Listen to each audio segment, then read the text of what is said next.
The first time you use Gemini, it feels like magic. You type a question, press enter, and in seconds, you get this polished, confident, perfectly formatted answer.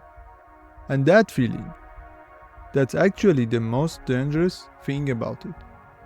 Gemini doesn't understand your problem. It doesn't weigh risks. It doesn't know your business. And it absolutely does not care whether the answer it gives you is right for your situation. It generates language that fits the pattern of what you type. That's it. And if nobody on your team understands that, you end up publishing wrong information, leaking sensitive data, and making decisions based on confident-sounding nonsense, and never knowing it happened. This video is a playbook. 4 areas: how to prompt it properly, when to trust it, how to keep your data safe, and crucially, when not to use it at all. No jargon, no tech required. Let's go. Look at that. I gave it basically nothing, and it invented everything. The characters, the tone, the length, the genre. It didn't ask me a single question. Now if you did that to a colleague, they would stop you immediately. A story about what? For who? Does it need to be true? Humans knows when they don't have enough to go on. Gemini doesn't ask. It fills the gaps with assumptions, and those assumptions are invisible. The response looks complete. It reads confidently, and you might never notice that none of those choices were actually yours. The fix isn't to write a longer prompt. The fix is to stop treating prompting like a vending machine, where you put in a coin and expect a perfect result, and start treating it like a conversation with a junior colleague. 4 stages. Each one earns the next. Stage 1. Clarify. And here's the rule. Gemini is not allowed to produce anything yet. See what happened. It told me it assumed the audience is not technical, that I wanted bullet points, and that Q1 meant a recent quarter. None of that is necessarily what I wanted. But now I know, and I can correct it before I waste time on a draft I will throw away. Stage 2. You ask for a rough first pass, and you explicitly tell it, completeness over polish. You are not looking for perfect here. You are looking for shape.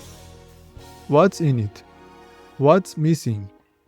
This is your chance to steer, not to judge. Stage 3. Now your instructions can be surgical. This is where Gemini is genuinely strong. Focus revisions on a narrower problem, not guesswork. Real and useful edits. And stage 4. Only now you set the hard constraints: word count, formatting, and required sections. Why wait this long for formatting? Because if you ask for a 300-word response in your very first prompt, Gemini will sacrifice your best ideas just to hit the word count. It optimizes for the constraint, not the content. Clarify, draft, refine, and finalize. 4 stages. That's the workflow.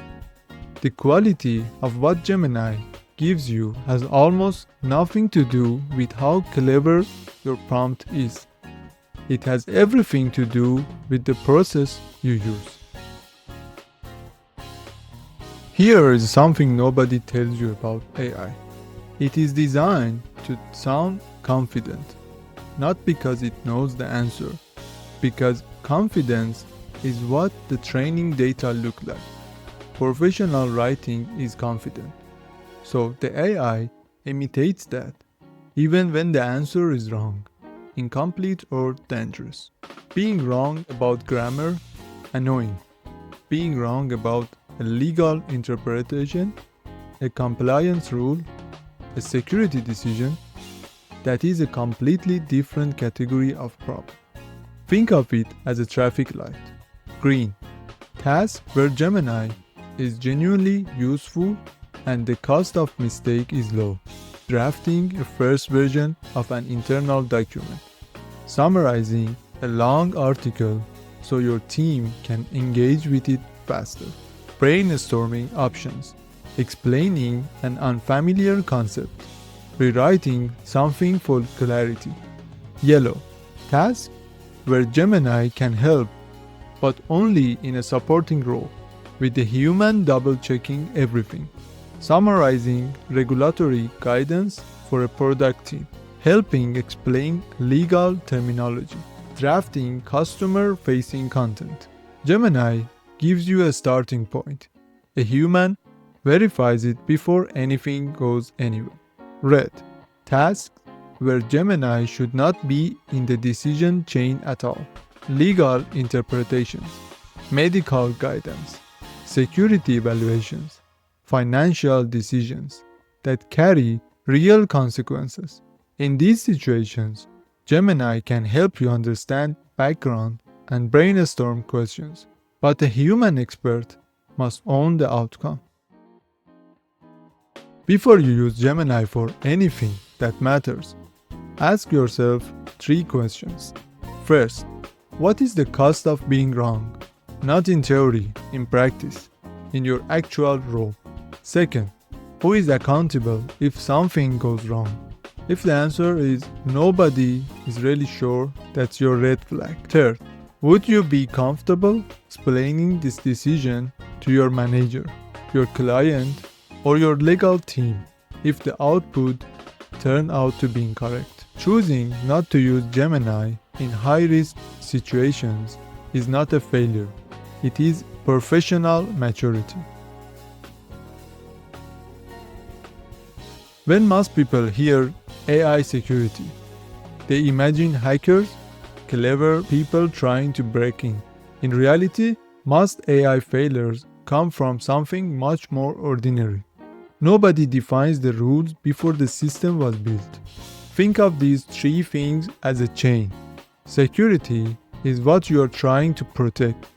Boundaries define what Gemini is and isn't allowed to do. Control is how you make sure these boundaries hold over time. Remove any one of them, and the chain breaks. There is a rule that sounds simple but matters enormously. Instructions. The thing that tells Gemini what to do should only come from you. Data. The stuff you want it to analyze comes from outside world. Let's make this real. Here's a customer email thread you want Gemini to summarize for your weekly report. That line isn't from you. It's just part of someone's email. But if your prompt doesn't clearly separate, here are my instructions, from here is the untrusted data, Gemini might treat that line as a real instruction and follow it. This is called prompt injection. And it's not a Gemini bug. It's a design failure. The fix is simple. Explicitly label what is an instruction and what is untrusted data every single time. That's it. 2 clearly labeled sections.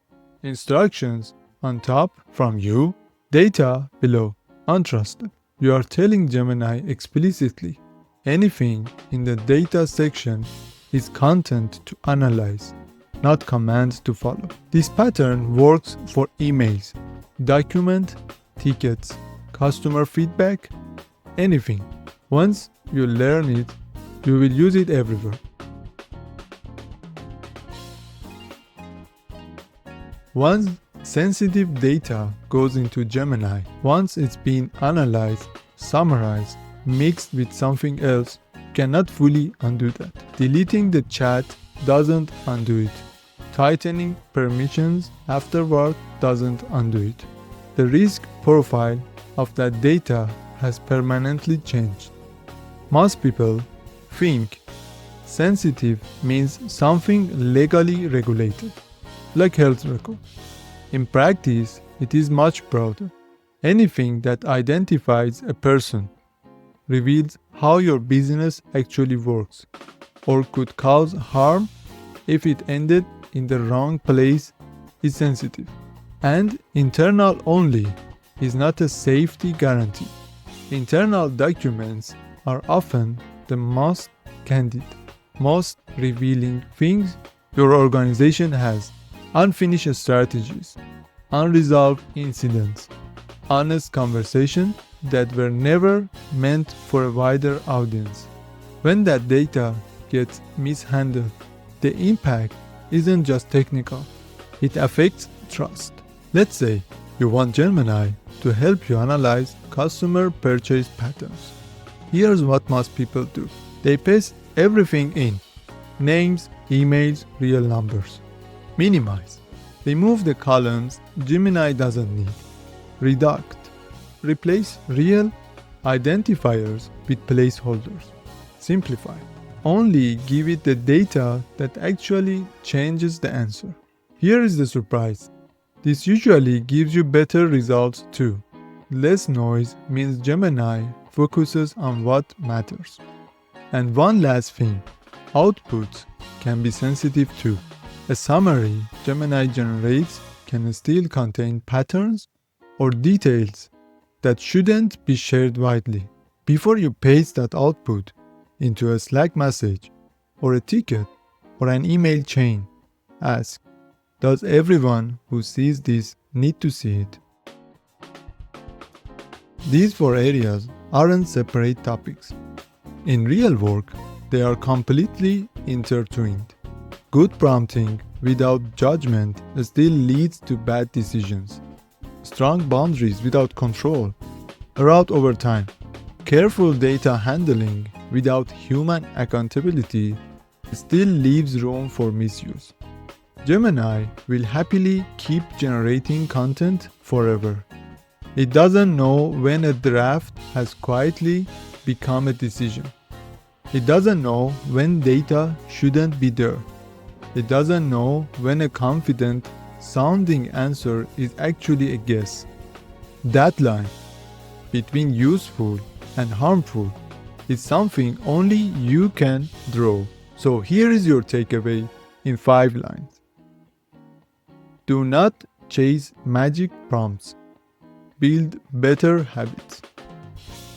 If this was useful, especially if you are sharing it with your team, your product owner, your marketing department, anyone who is using Gemini without a playbook, hit subscribe and share it with them. And until next time, see you.